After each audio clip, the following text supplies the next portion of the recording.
अच्छा, एक सेकंड। तो फिर आज हम लोग ऑडिट में क्या पढ़ेंगे प्रिया? एविडेंसेस चल रहा था, ऑडिट एविडेंस के बारे में बात हो रहा था क्या?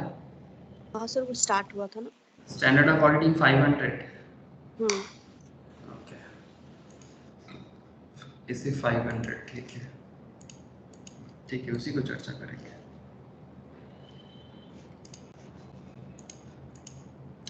ऑडिट का एक कैप्सूल शेयर करूंगा तुम्हारे साथ, ठीक है, सभी को शेयर करूंगा।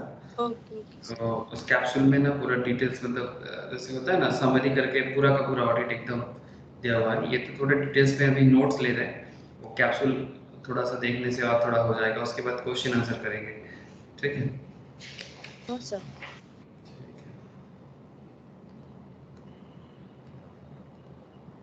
ऐसे ऑडिट समझ में आ रहा है कि नहीं? समझ में आ रहा है ना हाँ, आ ऑडिट? रहा है एकदम ऑडिट इजी पेपर है, बस कॉन्सेप्ट है। और ऑडिट में मतलब इट्स नॉट लाइक एकदम जैसे थ्योरेटिकल पेपर जैसा भी नहीं है, बस एक कॉन्सेप्चुअल है। बस अकाउंट्स का नॉलेज रखो और उसके बेसिस पे चेकिंग करो, सिंपल बात है ना? अकाउंट्स का नॉलेज रखो और उसके बेसिस पे चेकिंग करो, सिंपल। ठीक है, चलो कॉपी रेडी किया? रेडी है कॉपी पेन। ओके, लास्ट दिन कहाँ तक लिखा था, याद है तुम्हें? ऑडिट ऑडिट लिखा था, फिर एविडेंस लिख के, फिर वो उसका लाइक क्या क्या आज होगा वो लिख के छोड़ दिया था। अच्छा, ऑडिट एविडेंस में कुछ भी नहीं हुआ था?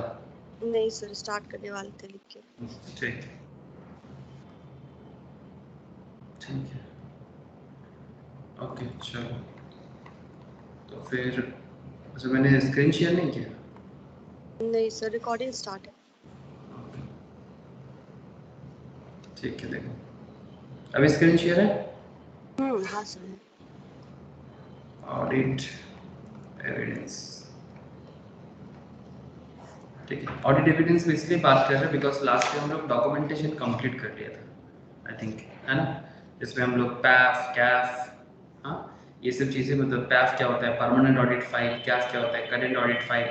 तो ये सारा का सारा क्या चल रहा है, सबसे पहले तो हम लोगों ने पूरा ऑडिट का कुछ इंपॉर्टेंट इंट्रोडक्टरी पॉइंट्स पढ़े, उसके बाद हम लोग ऑडिट का ऑब्जेक्टिव ऑफ एन ऑडिटर पढ़े, उसके बाद हम लोग ऑडिट में डॉक्यूमेंटेशन पढ़े, फिर कुछ इंपॉर्टेंट केस स्टडीज के ऊपर भी क्वेश्चंस किए ना, केस स्टडीज क्वेश्चंस, हाँ है ना? सर, किस तरह ठीक किया है, था। केस स्टडीज क्वेश्चन भी किए, फिर हम लोग डॉक्यूमेंटेशन ऐसे 230 के ऊपर बात किए, फिर हम लोग आज बात कर रहे हैं ऑडिट एविडेंसेस जो ऐसे 500 के ऊपर बात करेंगे, ठीक है? स्टैंडर्ड ऑफ ऑडिटिंग 500, ठीक है। तो ये ऐसे 500 या फिर ऑडिट एविडेंसेस है क्या, ठीक है? दीज आर द थिंग्स कि भाई ये चीज़ है क्या। तो एक काम करो, पार्ट 1, हाँ, पार्ट या पैरा करके भी लिख सकते हो, पैरा 1। इसमें पैरा 1 में लिखो ऑडिट ओपिनियन, ऑडिट ओपिनियन लिखते हुए समझते हुए चलेंगे, ठीक है? तो audit opinion must be formed, audit opinion must be formed on the basis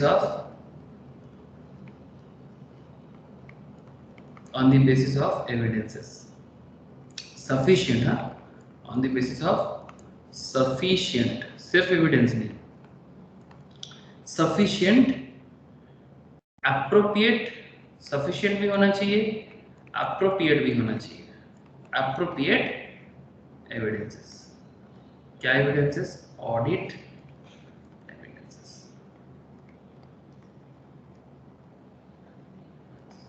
देखो, जैसे ये एक ऑडिट के लिए मैंने निकाल के रखा, ये रिलायंस का एक इंडिपेंडेंस ऑडिटर्स रिपोर्ट है, ठीक है? ये रिपोर्ट है, ठीक है? जैसे इसमें हम लोग को अलग अलग से पता चलता है, ये कंसोलिडेटेड फाइनेंशियल स्टेटमेंट का रिपोर्ट है। फिर हम लोग जानते हैं कि अकाउंट्स का ऑडिट कैसे होता है, मतलब जिसमें हम लोग audited accounts and unaudited accounts, उसका डिफरेंस हम लोग पहले वाला काफ़ी सारे क्लास में ऑलरेडी देख चुके हैं। अब पॉइंट क्या है कि to the members of the Reliance Industries, ये ऑडिटर रिपोर्ट दे रहा है किसको? रिलायंस इंडस्ट्रीज के मेंबर को, report on the audit of the consolidated financial statement. ऐसे कंसोलिडेटेड का मतलब क्या हो जाता है कि जब कंपनी का जो होल्डिंग सब्सिडियरी सबका मिला जुला के कंपनी का फाइनेंशियल स्टेटमेंट है ना, मिला जुला के, यही होता है ना कंसोलिडेटेड का मतलब। हाँ सर, एक साथ सब कुछ आना। हाँ, तो report on the audit of the consolidated financial statement, इसमें देखो ओपिनियन फॉर्म किया गया है, ठीक है। तो ओपिनियन फॉर्म करने से पहले बेसिस फॉर ओपिनियन भी चाहिए, मतलब किस बेसिस पे आप ओपिनियन फॉर्म कर रहे हो, ठीक है। तो ये जब भी हम ऑडिट में क्या आता है, ऑडिटर का काम क्या होता है, सिर्फ ओपिनियन फॉर्म करना ही होता है ना। ऑडिटर सजा थोड़ी देता है, ऑडिटर किसी को सजा थोड़ी दे सकता है।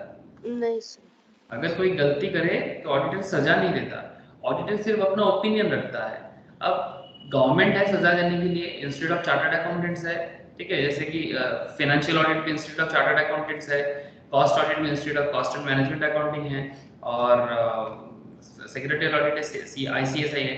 बट हम लोग नॉर्मली जब ऑडिट का बात करते हैं तो ये इन जनरल एक फाइनेंस ऑडिट को ही नॉर्मली सूचित करता है, डायरेक्शन उसी तरफ होता है नॉर्मली। स्पेशली कॉस्ट ऑडिट बोला जाए तो फिर कॉस्ट ऑडिट के बारे में सोचेंगे, but normal auditing is just financial audit. तो फाइनेंशियल ऑडिट जैसे ट्रेडिंग PL बैलेंस शीट जो हम लोग बचपन से अकाउंट्स करते आ रहे हैं, इसी चीज को जब बड़े लेवल पे चाहे कंपनी हो, चाहे पार्टनरशिप फार्म हो, चाहे एक micro small and medium enterprise हो, जैसे बिजनेस होगा उसको ऑडिट करना पड़ता है। तो पॉइंट इज दैट कि audit opinion must be formed. ये जो भी बात हम लोग कर रहे हैं ना, तो ऑडिटर क्या फॉर्म करता है, ओपिनियन फॉर्म करता है, and that is why audit opinion must be form. ये एकदम रियल लाइफ एग्जांपल है ना, ये देखो। तो audit opinion must be form, this is the important area, on the basis of sufficient appropriate audit evidences. Okay, तो ये सवाल है कि ये ऑडिट एविडेंसेस सफिशिएंट है या अप्रोप्रिएट है कि नहीं है, इसका जानकारी कैसे पता चलेगा, ये किस तरह से हम लोग समझ पाएंगे, तो उसी के बारे में अभी लिखना है। समझ में आ रहा है ना? हाँ सर, पूरा।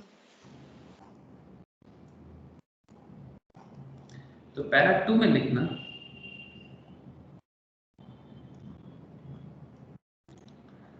sufficiency refers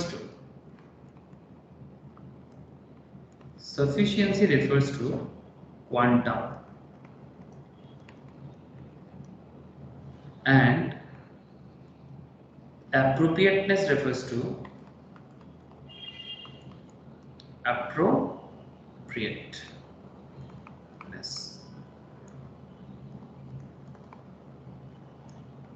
refers to relevance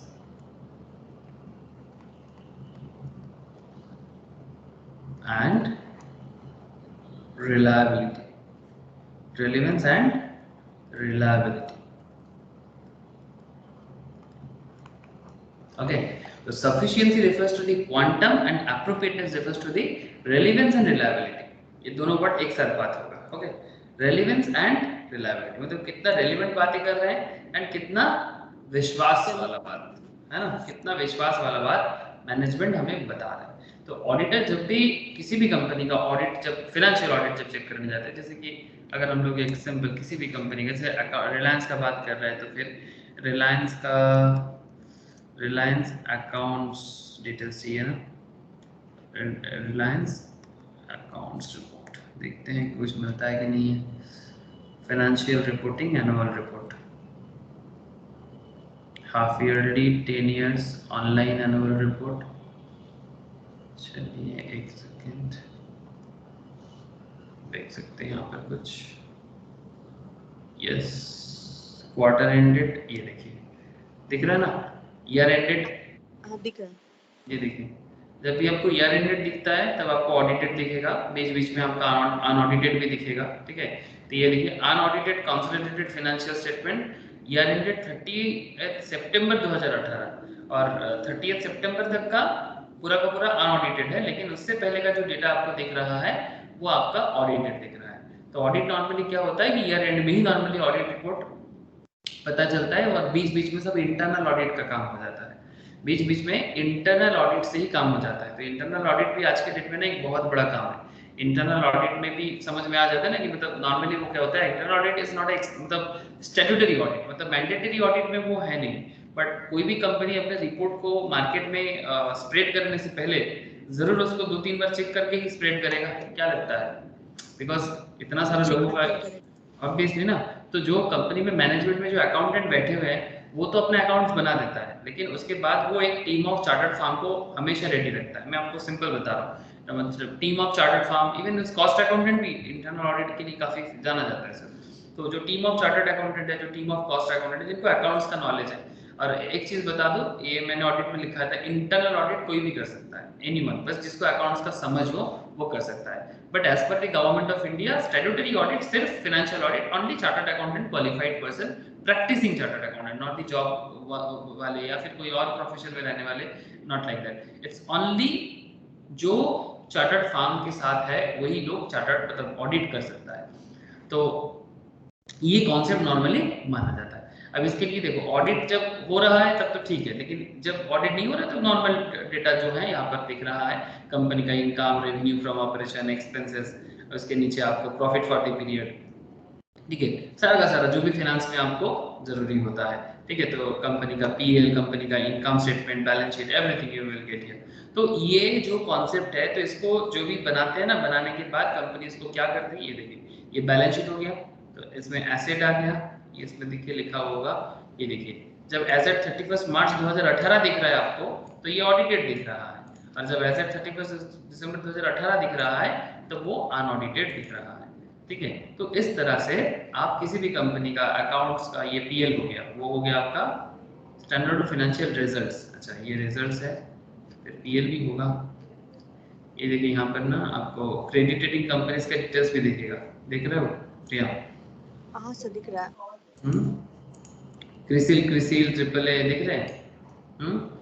ये भी इंपॉर्टेंट है, मतलब इसको भी आपको एनुअल रिपोर्ट के अंदर ही आपको मिल जाता है, ठीक है सर। समझ तो आ रहा है, बस समझने के लिए ही है। अभी अकाउंट्स का चेकिंग तो अभी नहीं, वो बाद में हम लोग करेंगे। ऐसे आजकल तो अकाउंट्स का चेकिंग हम लोग कर ही रहे हैं फंडामेंटल क्लास में, है ना? फंडामेंटल क्लास में तो अकाउंट्स का चेकिंग चल ही रहा है, ठीक है।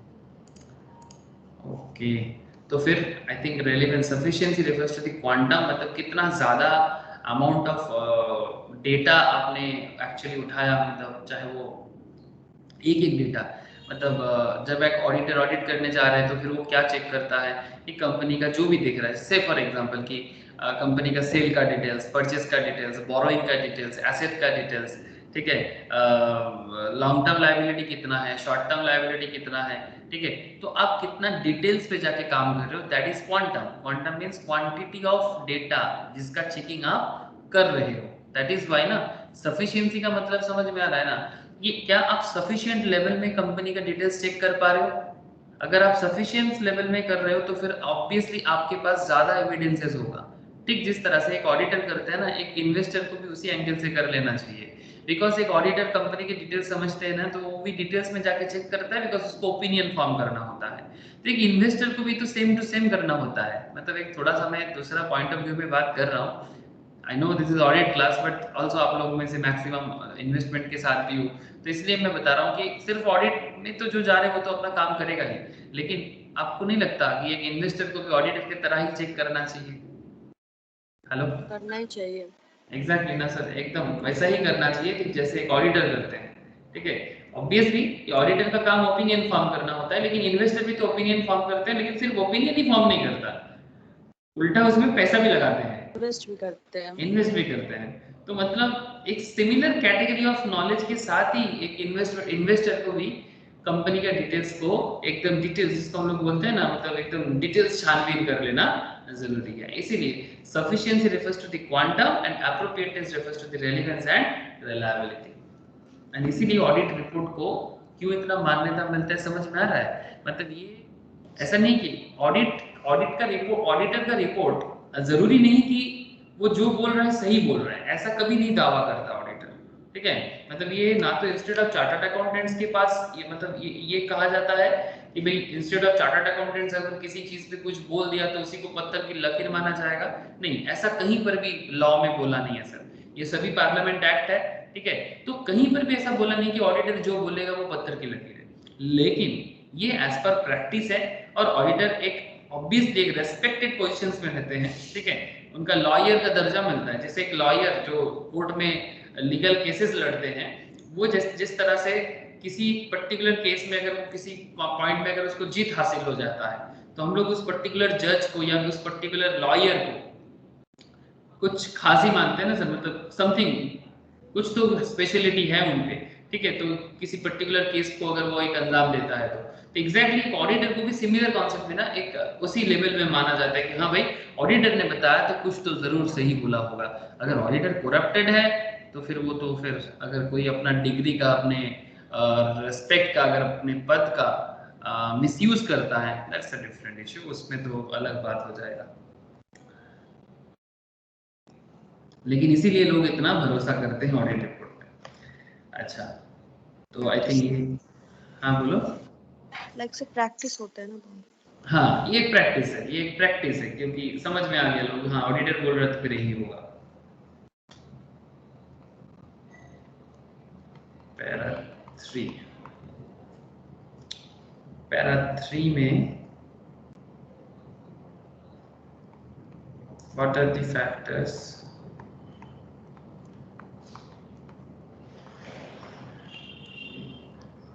on which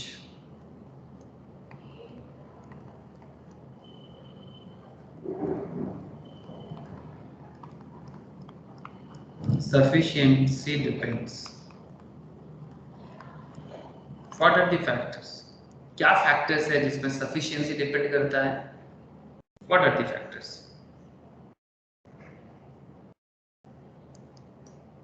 Okay.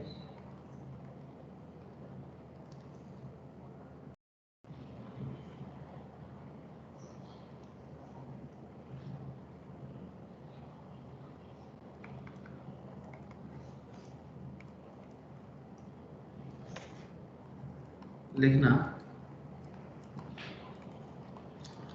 size of the organizations, first thing, size of the organization. तो size of the organization is important क्यों है? बिकॉज जब भी कोई एविडेंस ढूंढने के लिए जाएगा उसको पता तो होना चाहिए ना कि वो कोई बहुत बड़ा बिजनेस का डिटेल चेक करने जा रहा है या फिर कोई स्मॉल बिजनेस या कोई स्मॉल बिजनेस, मीडियम या मीडियम बिजनेस। यस, तो इसलिए उसके लिए ये भी एक वाइटल है कि if client is a large size, if client is a large size, अगर क्लाइंट का बिजनेस एक बहुत बड़ा लार्ज साइज है, ऑर्गेनाइजेशन है, then more audit evidences will be considered as sufficient, considered as sufficient. Okay,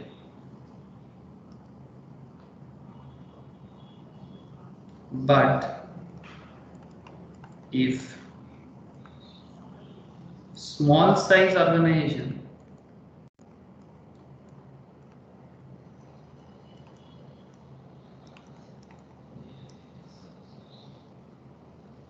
then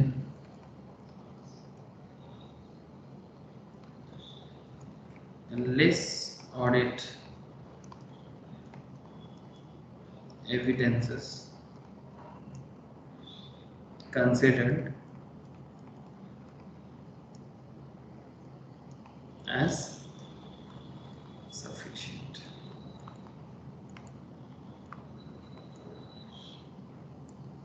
ठीक ना?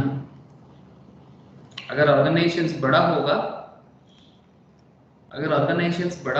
if client is a large organization, then more audit evidences will be considered as sufficient. Obviously, जिसका जितना बड़ा business उतना ज्यादा transactions, उतना ज्यादा evidences. Small business, small data, small sufficiency. तो ये डिपेंड करता है ऑर्गेनाइजेशंस के साइज के बेसिस पे। ओके ना? तो ये एक इंपॉर्टेंट कॉन्सेप्ट था। Point B, nature of, like किसी का बड़ा फॉर्म है तो उसमें टाइम भी तो ज्यादा लगेगा ना वो कैलकुलेट हाँ करने में।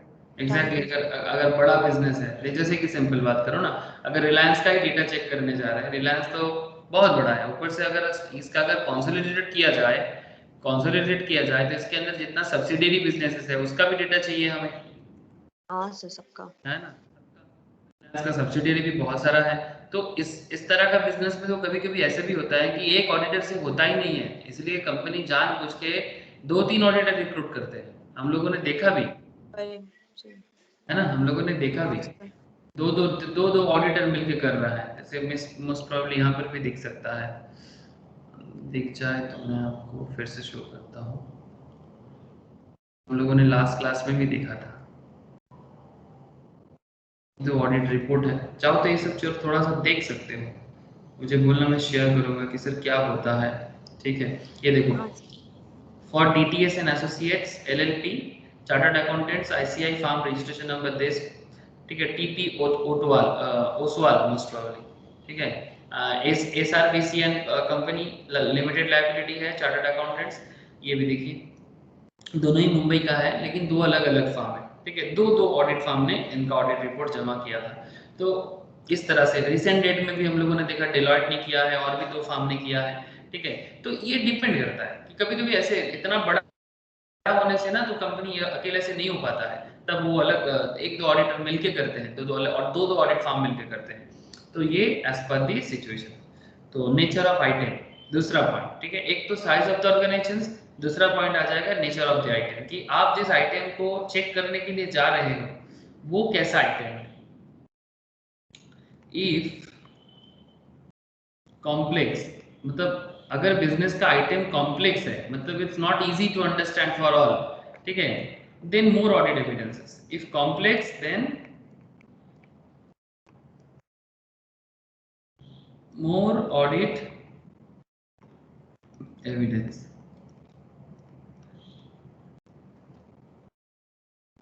required.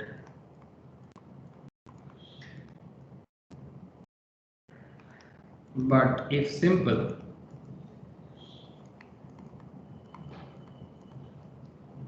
then less audit evidence is required.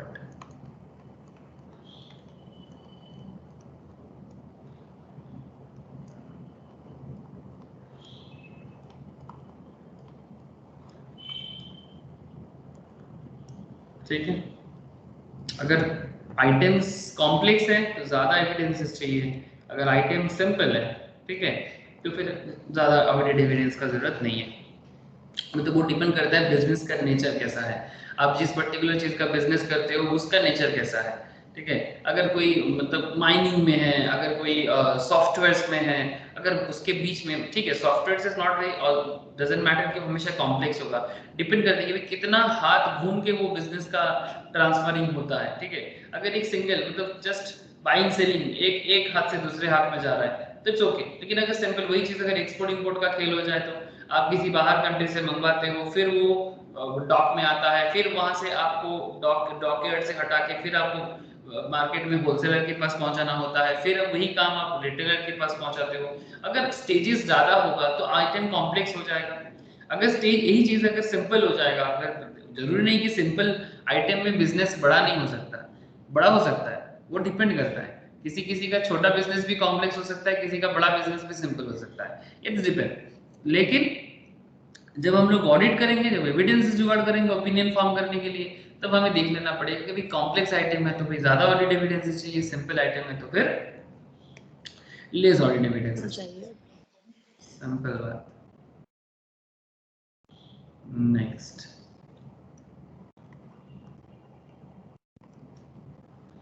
Materiality of the item.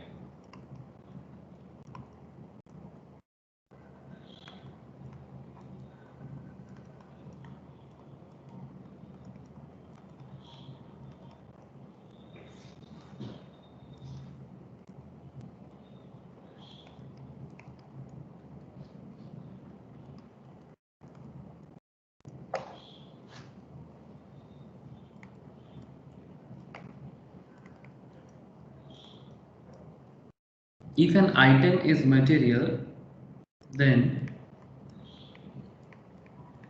more audit evidence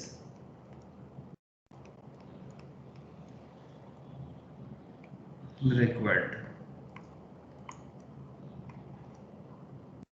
otherwise less, otherwise less।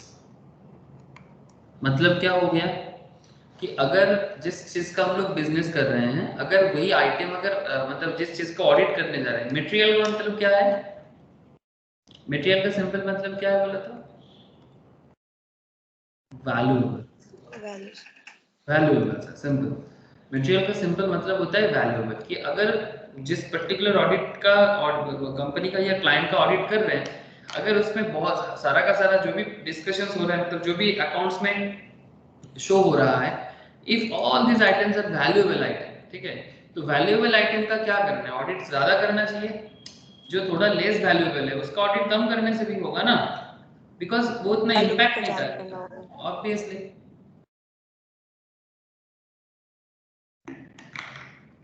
अब वैल्यू का मतलब हमेशा पैसे से नहीं देखना चाहिए, वैल्यू मतलब कि वो कितना इम्पैक्टफुल आइटम है। हो सकता है कि 10,000 का ही चीज है, 10 करोड़ का नहीं, बट अगर वो काफी इम्पैक्टफुल है उस पर्टिकुलर बिजनेस के लिए, नॉर्मली देखा जाता है कि कोई वैल्यूएबल है तो उसका दाम भी ज्यादा ही हो जाता है, लेकिन दाम कम है लेकिन फिर भी उसका वैल्यूएशन बहुत ज्यादा है पर्टिकुलर कॉन्सेप्ट में, तो फिर उस पर्टिकुलर कॉन्सेप्ट में भी हमें ध्यान देना चाहिए ऑडिट करते वक्त, नहीं this is very valuable, then अगर वैल्यूएबल है तो फिर दिमाग लगा के ही काम करना पड़ेगा।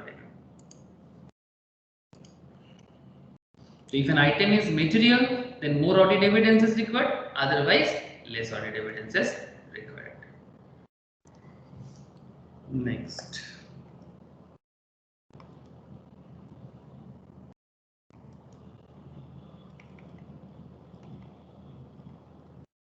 internal control. Okay, internal control. If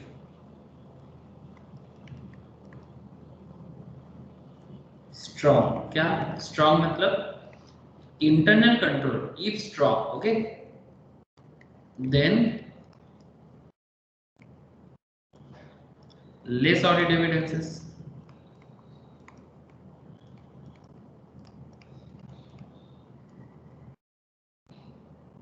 required, and vice versa,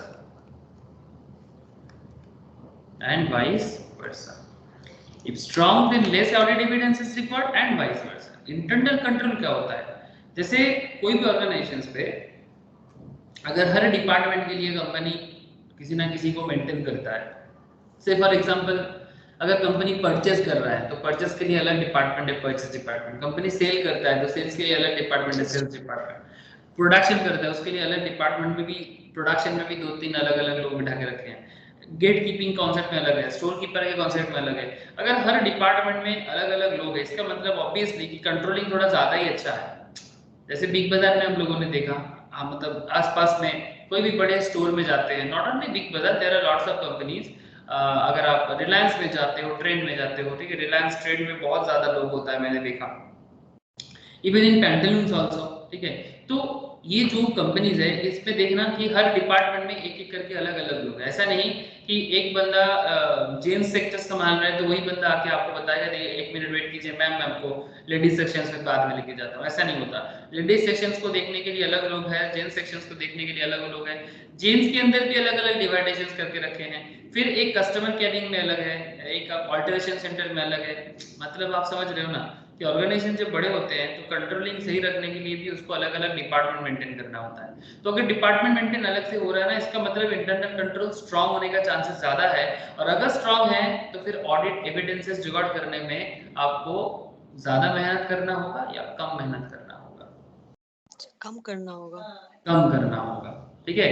लेकिन अगर मानिए कि इतना सारा डिपार्टमेंट में इतना लोग नहीं है, 1-2 लोग हैं जो सारा का सारा डिपार्टमेंट हैंडल करने का कोशिश करते हैं, इन दैट केस एविडेंस जुगाड़ करना बहुत मशक्कत का काम हो जाएगा, बहुत मेहनत का काम हो जाएगा। मतलब बोलते हैं ना पापड़ बेलना पड़ता है, बहुत पापड़ बेलना पड़ेगा इन दैट केस। अगर आप सही सही रिपोर्ट सबमिट करना चाहो तो, ठीक है, अगर आप भी छुटकारा पाना चाहोगे एज एन ऑडिटर तो फिर आप भी वैसा ही एक रिपोर्ट बनाओगे। If strong, then less audit evidence is required and vice versa. ठीक है, तो ये इंटरनल कंट्रोल का पॉइंट था, अच्छा पॉइंट था। And E obviously experience of auditor. ऐसा कोई फील्ड नहीं है दुनिया में जहां एक्सपीरियंस काम ना आता हो। दुनिया में ऐसा कोई फील्ड नहीं है जहां एक्सपीरियंस काम ना आता हो। एक्सपीरियंस तो हर फील्ड में इंपॉर्टेंट है। तो अगर आप एक्सपीरियंस ऑडिटर हो तो फिर experience of auditor will guide whether the collected, हाँ बोलो। नो सर, कुछ नहीं। Experience of auditor will guide whether the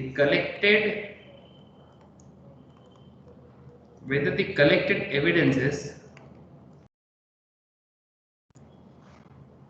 are sufficient or not. Sufficient or not. ठीक, तो experience of an auditor will guide whether the collected evidences are sufficient. अब देखो, अगर कोई एक्सपीरियंस है तो वो कुछ डेटा देख के भी बता सकता है कि आगे और ऑडिट करने का जरूरत है कि नहीं है। अगर कोई न्यू कमर है तो फ्रेशर है, उसको लगेगा कि नहीं नहीं सारा का सारा डेटा चाहिए तभी हम ओपिनियन फॉर्म कर पाएंगे। लेकिन एक्सपीरियंस बंदे का ना पता समझ में आ जाता है कि अगर वो मोर देन 10,000 का बिल चेक कर लिया या मोर देन 1000 का बिल चेक कर लिया ना, तो वो ऑटोमेटिक समझ जाएगा कि नहीं नहीं ठीक है, कंपनी का ही रिपोर्ट हो जाना चाहिए। लेकिन अगर वो न्यू कमर है, न्यू फ्रेशर्स ऑडिटर है, ज्यादा काम नहीं किए, अभी अभी पास करके जस्ट ऑडिटिंग फील्ड में आया है, तो इन दैट केस उसको क्या लगेगा, नहीं मुझे और डेटा चाहिए तभी जाके हम एक प्रॉपर रिपोर्ट बना पाएंगे। तो इट्स डिपेंड कि अगर आप एक फ्रेशर्स हो तो फिर आपको ज्यादा टाइम लगेगा एविडेंस फॉर्म करने में, और डेटा का जरूरत हो सकता है।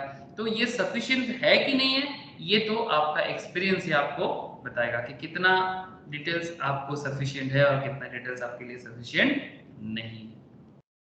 क्लियर है कॉन्सेप्ट? हाँ सर। ठीक है, ओके। देन चलो आगे बढ़ते हैं ऑडिट एविडेंस में पार्ट 4। ये सब पार्ट 3 का है, ये सब पॉइंट था। हाँ, para 3 basically. Okay okay sir. Para 3 में ही सब पॉइंट हम लोग अभी डिस्कस कर रहे थे ई तक, है ना। पैरा 1, पैरा 2, पैरा 3, अब पैरा 4 में चलेंगे।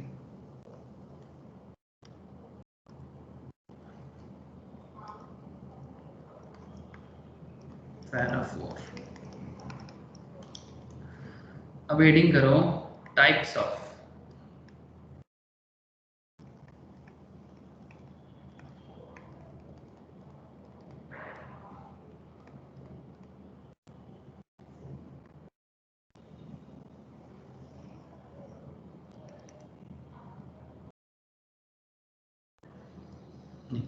Types of audit evidences, obviously हमें टाइप्स ही पता करना है, बट टाइप्स को कैसे ढूंढे, टाइप को कैसे ढूंढे, दो एरो बना लेना। ठीक है, सबसे पहले इधर एक लाइन में दिखा देना based on source, based on source. ठीक है, और एक तरफ आ जाना, लिखना बेस्ड ऑन नेचर।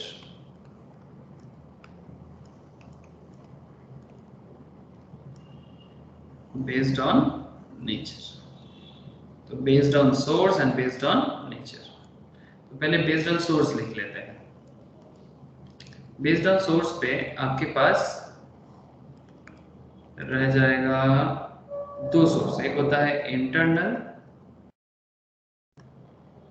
एंड दूसरा होता है एक्सटर्नल। ठीक, एक हो गया इंटरनल, एक हो गया एक्सटर्नल। इंटरनल सोर्स में ब्रैकेट करके लिखना those audit evidences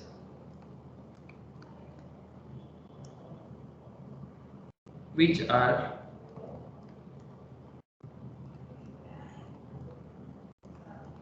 collected, those audit evidences which are collected within clients organizations, ठीक है, within clients हाँ सर। organization, मतलब जो आप क्लाइंट के बिजनेस पे जाके कलेक्ट करके लाते हो, that is within clients organization. और एक्सटर्नल क्या हो जाएगा? एक्सटर्नल मतलब ऑब्वियसली क्लाइंट के बिजनेस पे जाके नहीं, बाहर से मिलेगा। दोज ऑडिट एविडेंसेस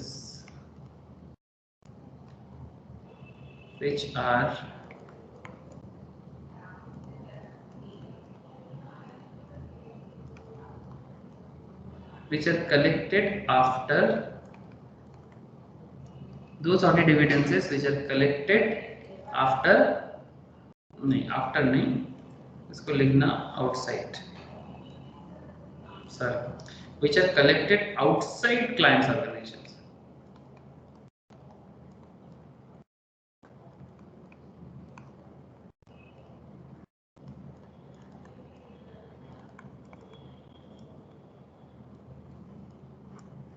ठीक, तो those audit evidences which are collected outside clients organizations, मतलब कुछ एविडेंसेस आपको क्लाइंट के ऑर्गेनाइजेशंस के बाहर से भी जुगाड़ हो सकता है। ये आप पे डिपेंड करता है कि आप किस तरह से ऑडिट रिपोर्ट जुगाड़ करते हो। मैं बताऊंगा बाद में कि कैसे बाहर से भी मिल सकता है। Just a minute. अच्छा, बेस्ड ऑन नेचर, ठीक है, बेस्ड ऑन नेचर, थोड़ा ऑडिट का काम थोड़ा जासूसी टाइप का ही है, ठीक है, आप थोड़ा बहुत जासूसी करोगे तो भी एक्चुअली ऑडिट का काम होता है। अच्छा, बेस्ड ऑन नेचर के हिसाब से आपको 3 एरो बना लेना चाहिए। फर्स्ट एरो में आप दे दो विजुअल, विजुअल इंस्पेक्शन बेसिकली, ठीक है। विजुअल में क्या लिखना है? विजुअल के नीचे ब्रैकेट करके लिख दो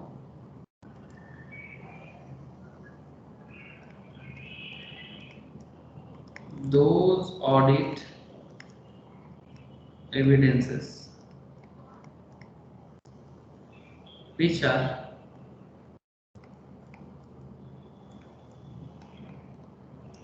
collected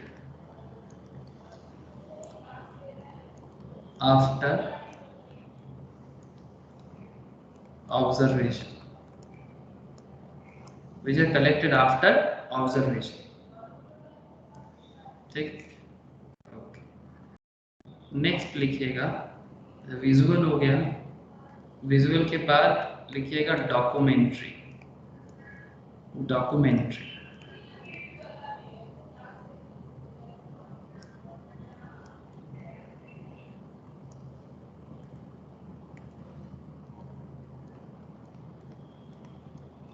those audit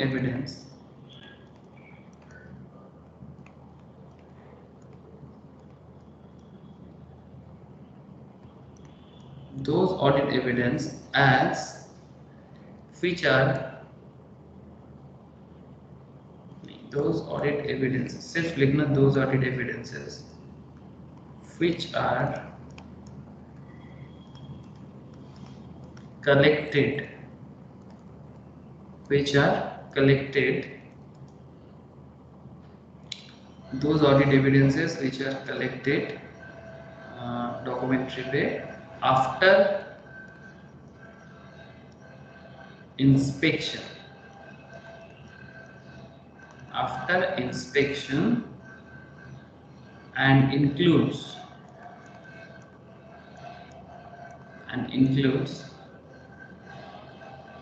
written evidences also,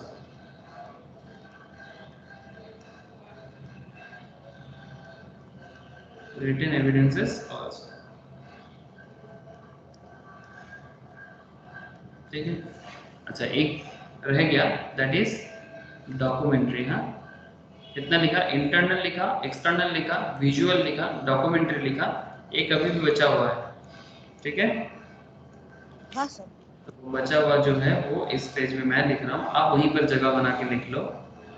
oral, क्या कॉन्सेप्ट है? Oral, okay.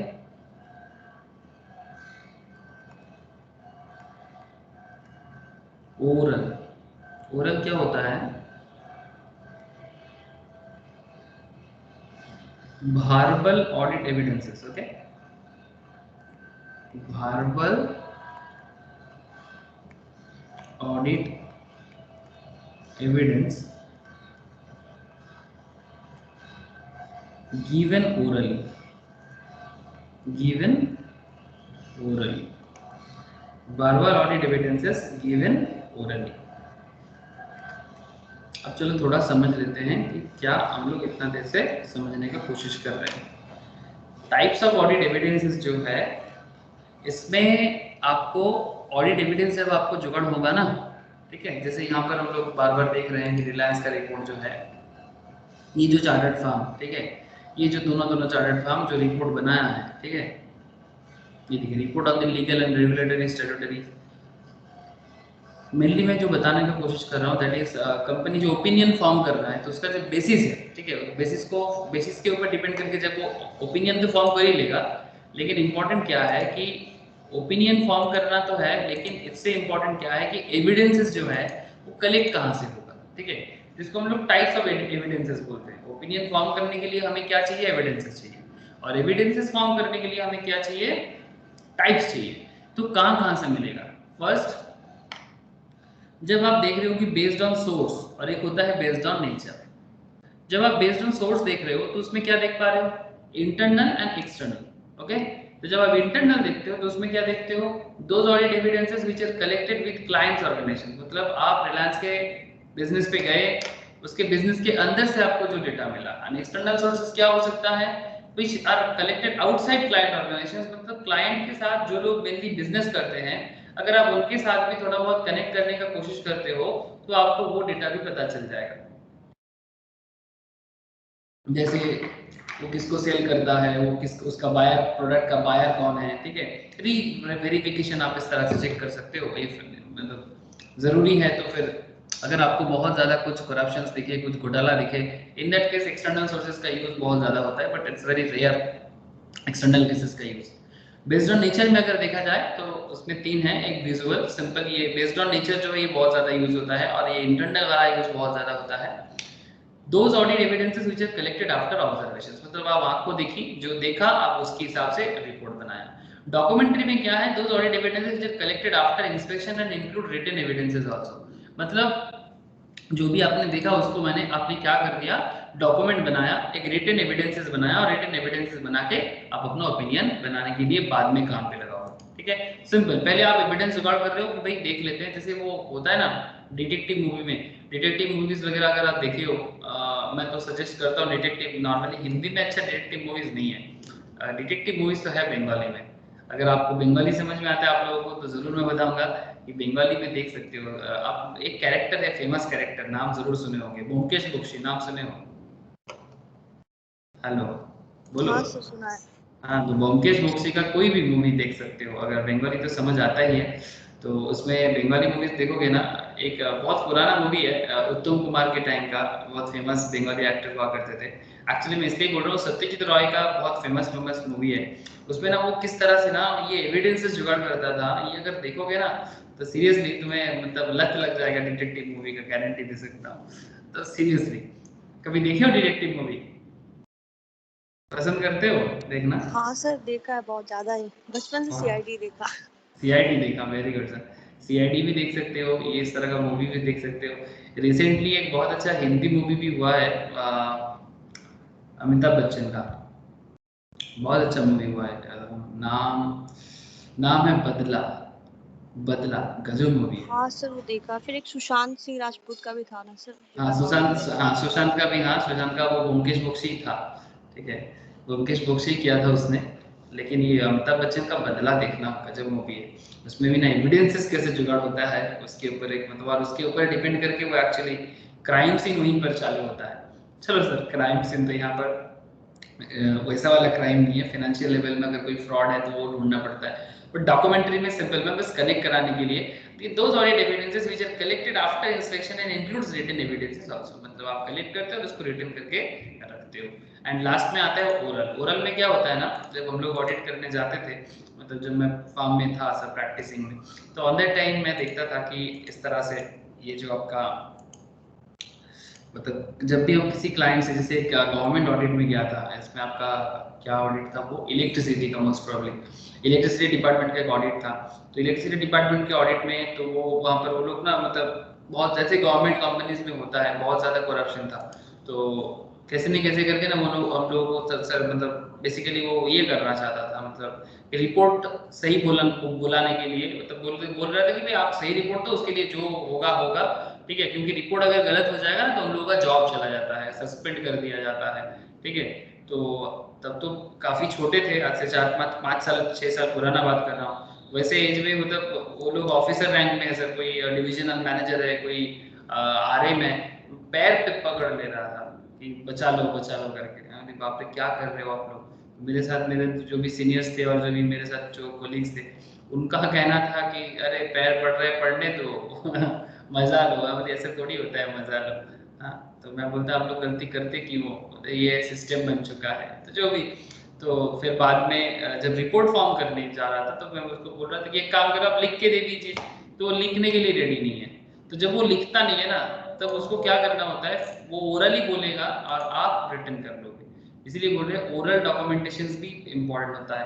Verbal audit evidences given orally, मतलब वो वर्बली बोलेगा, आप फटाफट उसको नोट डाउन कर लोगे ऑडिट करने के टाइम पे। समझ में आ रहा है? हाँ सर एकदम। तो इस तरह से ऑडिट एविडेंसेस जुगाड़ किया जा सकता है। इतना टाइप्स ऑफ ऑडिट एविडेंसेस, इतना तरीके से आप मार्केट से मतलब जब भी ऑडिट करने जाओगे तो आप इसका जुगाड़ यंत्र जो भी है कर सकते हो। Next para 5, the different types of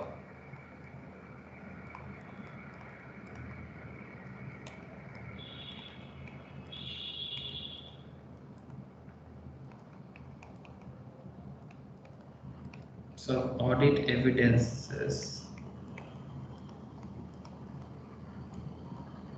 are consistent with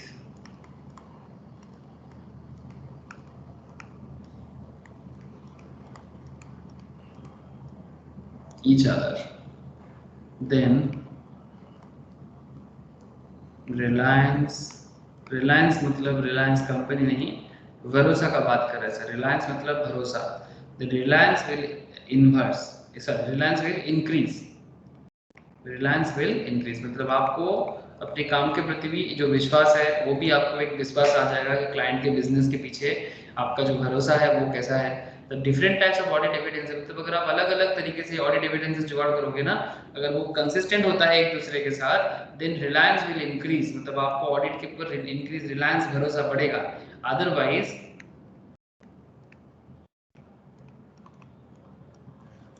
this is otherwise that is if inconsistent, अगर ये एक के साथ मतलब इतना सारा एविडेंसेस अगर एक दूसरे के साथ कंसिस्टेंट नहीं होता है, ठीक है, if inconsistent with each other, if inconsistent with each other,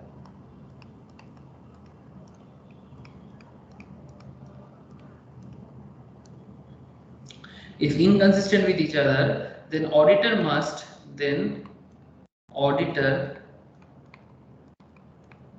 must apply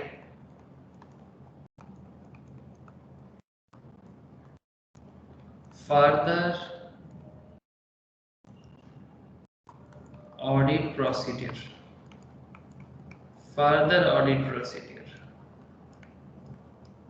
to collect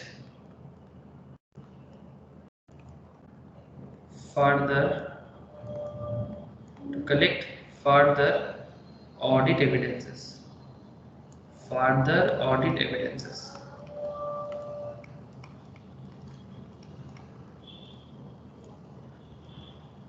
to resolve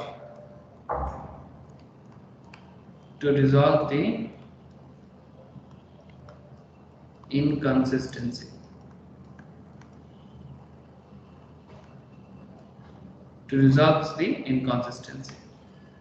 okay. एक सेकंड होल्ड करना है, एक सेकंड।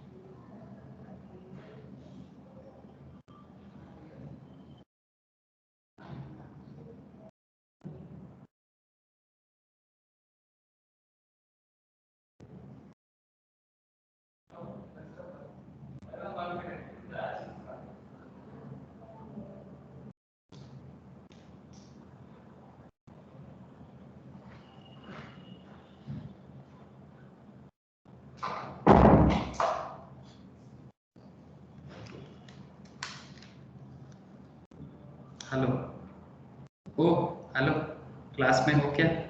हाँ सर। ओके ठीक है, वो एक्चुअली बाहर में कोई आ गया था, बुला रहा था। Okay sir. ओके, तो रिजॉल्व्स द इनकंसिस्टेंसी, ठीक है। अच्छा, पैरा 6। अच्छा, if because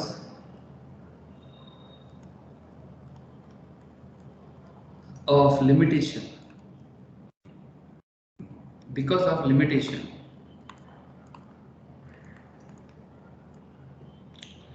imposed by circumstances, imposed by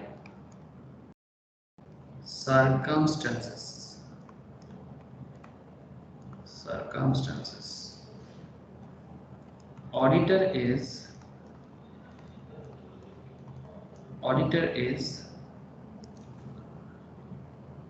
unable to comment on a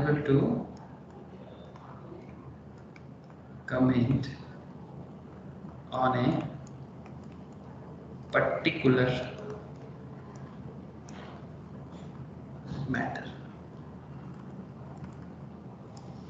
then he will issue modified report.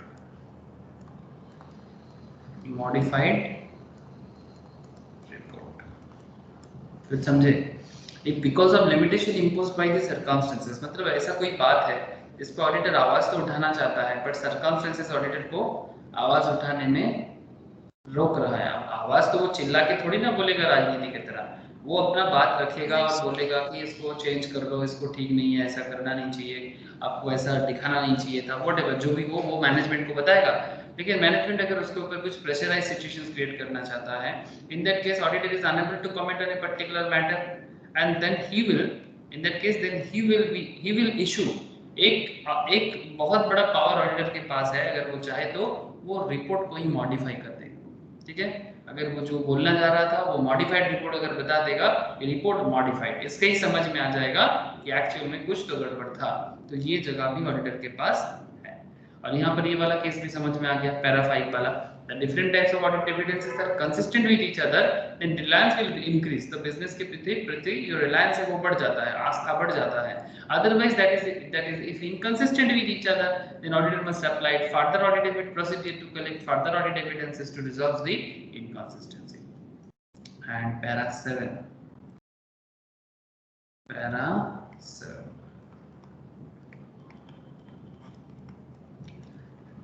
7 में एक क्वेश्चन कर लिख लो, क्वेश्चन के फॉर्मेट में लिख लो, ठीक है। राइट डाउन, तो क्वेश्चन भी है पैरा भी है, write down the steps, write down the steps to collect, write down the steps to collect audit evidences, to collect audit evidences relating to stock, relating to stock।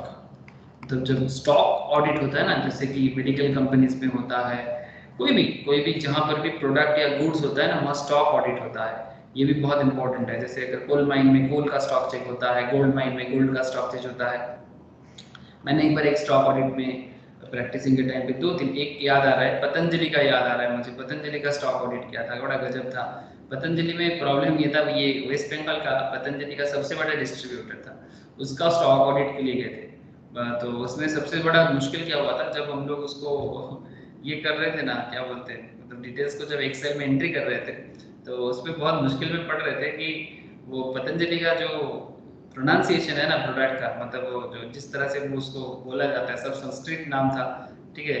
ये वेदाचूर्णा, ठीक है, वेदाचूर्णा भी तो अष्टकल्प विटा, तो हम लोग इस तरह से बोलते बोलते दिमाग खराब हो जाता है। तो फिर उस टाइम पे और भी इतना अच्छा नहीं था, मतलब ऐसे ही, मतलब संस्कृत है, ऊपर से इंग्लिश में लिखना पड़ता है, तो संस्कृत में तो लिख नहीं सकते, तो इंग्लिश को संस्कृत में कन्वर्ट करके एक्सेल में एंट्री करते करते टाइपिंग स्पीड तो ऐसे ही बहुत कम था उस टाइम पे मेरा, और दिक्कत होता था।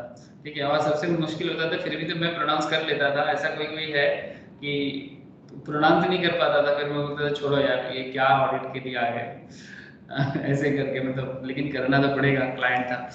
तो write down the steps to collect audit evidences relating to stock.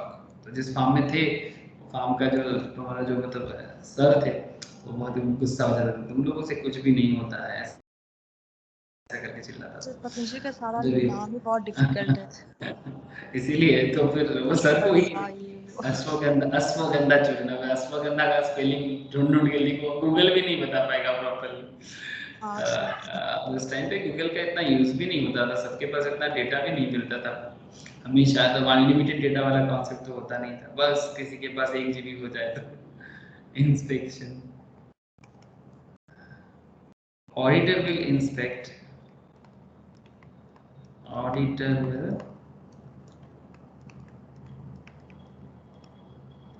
Inspect stock,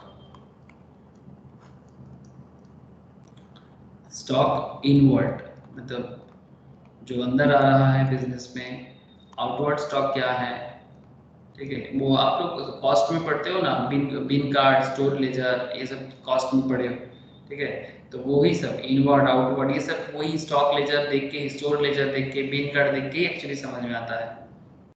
हम लोग इसी सब चीज़ों को चेक करते थे। रजिस्टर, ये देखो अभी लिखेंगे बिन card,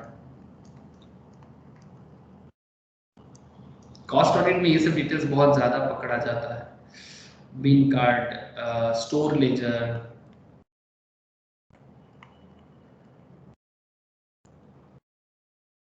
to get documentary audit evidences, फिर उसको एक डॉक्यूमेंट बना के हम लोग ऑडिट एविडेंसेस निकालते थे, डॉक्यूमेंट्री ऑडिट एविडेंसेस, ठीक। तो ये एक कॉन्सेप्ट याद रखना। अच्छा, और इसके साथ साथ और भी कुछ पॉइंट लिख लो। अच्छा, ऑब्जर्वेशन, ये स्टॉक ऑडिट का चलेगा अभी, हाँ, स्टॉक ऑडिट में next point observation, observation, observation में क्या है, ऑडिटर विल ऑब्जर्व, ठीक है, auditor will observe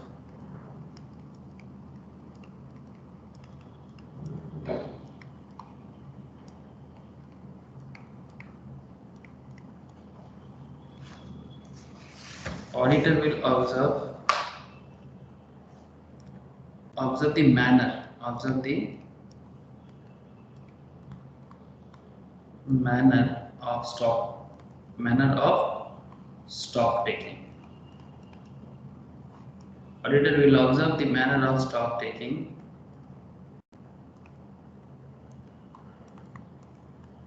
to collect visual audit evidences, to collect visual audit evidences.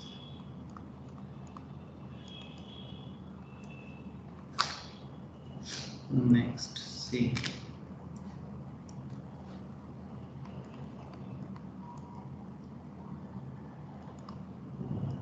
Inquiry and confirmation.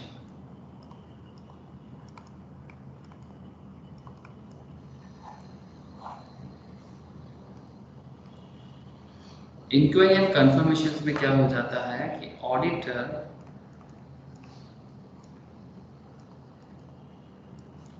will inquire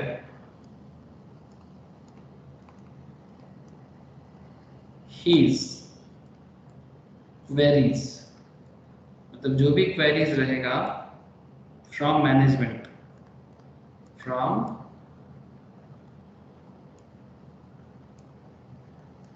management, जो भी मैनेजमेंट से पूछना है, एंड कंफर्म, और उसी सेम पॉइंट को मैनेजमेंट को भी पूछेगा, और जिस particular external party, and confirm with external parties, and confirm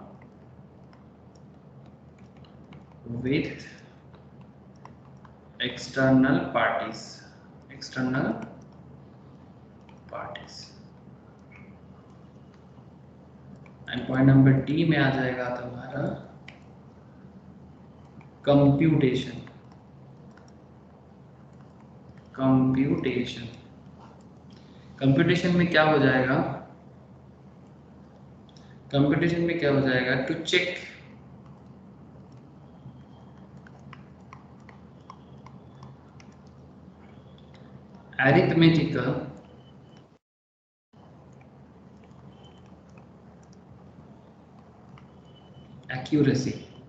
arithmetical accuracy of stock, arithmetical accuracy of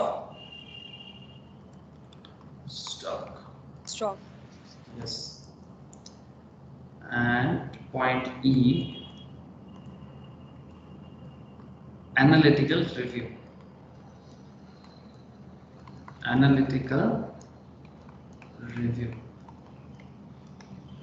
last में आपको एक एनालिसिस करके बताना है। इसमें आपको क्या बताना होगा एनालिटिकल रिव्यू में? refers to analysis of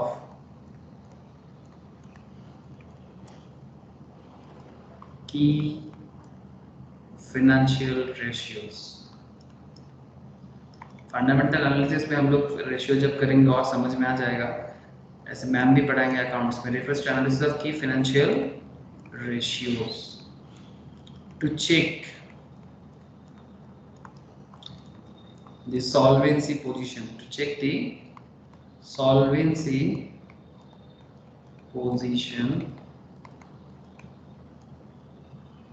solvency positions। तो ये एनालिटिकल रिव्यू में पता चल जाएगा। जैसे कि ये देखो, ये जैसे रिपोर्ट बनाते हैं ना, ऐसे इसमें भी बेसिस फॉर ओपिनियन भी बताएगा। फिर इसमें आप देखो how are audit address to the key audit matters. फिर देखो आप estimates of oil reserves, company का जो ऑयल वगैरह का डिटेल्स है, ठीक है। इसमें लिटिगेशन मैटर्स अगर कुछ है तो फेयर वैल्यू मेजरमेंट, कैसे मेजरमेंट किया है। तो depending on the business to business, जैसा जैसा बिजनेस है उसके हिसाब से करना पड़ता है। जैसे जब हम लोग इसको डिटेल्स चेक करते हैं, इस पर भी देखिएगा आपको फिनेंशियल रिपोर्ट चेक करने के टाइम पे उसमें रेशियोज को भी चेक करना होता है। आप अगर टैली वगैरह में यूज करते हो ना, तो वहां पर भी देखना रेशियो ऑटोमेटिक कैलकुलेट करके आपकी चेकिंग के लिए बता देते हैं। ये देखो